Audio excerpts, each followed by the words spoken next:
إياك نعبد وإياك نستعين.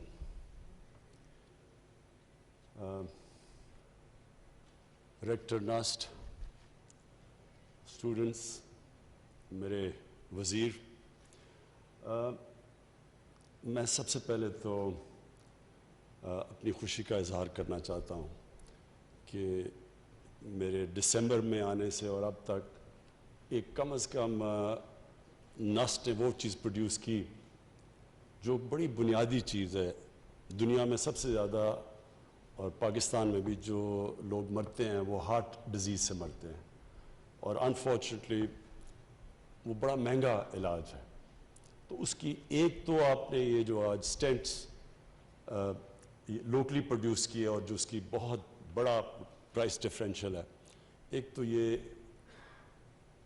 کام کیا کہ آپ نے ہمیں ہمارا فورن ایکسچینج بچایا، اور دوسرا کہ موقع دیا کہ اور زیادہ غریب مریضوں کا جن کو ہارٹ ڈیزیز ہے ان کا ہم علاج کر سکیں.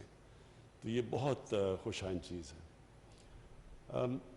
میں دو چیزیں پہلے کہنا چاہتا ہوں اور اسٹوڈنٹس آپ سے اس کے بعد جو میں آپ سے جو بات کرنا چاہتا ہوں ہیومن پوٹینشیل پہ، یہ سب کچھ ریلیٹڈ ہے. جو پرابلم پاکستان کا سب سے بڑا پرابلم میں فیس کرتا ہوں وہ ایک مائنڈ سیٹ ہے.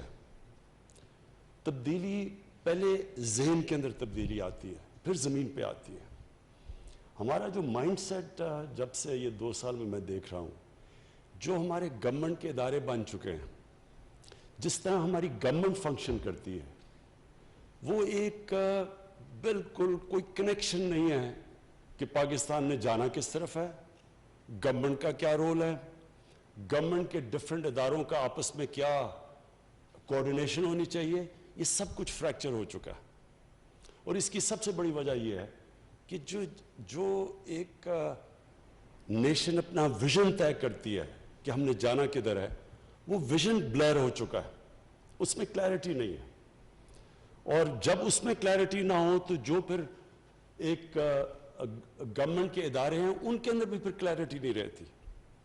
دیکھیں سب سے بڑا پرابلم ہمارا اس وقت کیا ہے، جو اگر میں ایک پرابلم بتاؤں جو سب سے بڑا ہمارا پرابلم یہ ہے کہ کبھی بھی کوئی ملک آگے بڑھ ہی نہیں سکتا جس کی جب 2 سال پہلے ہمیں گورنمنٹ ملی تو $60 ارب کی اس کی امپورٹس ہوں اور اس کی ایکسپورٹس $20 ارب کی ہوں، اور $20 ارب بھی $25 ارب سے $20 ارب پہ آئی ہو. یعنی امپورٹ کم ہو گئی، ایکسپورٹ کم ہو گئی ہو پہلے سے. کوئی دنیا میں ملک ترقی نہیں کر سکتا.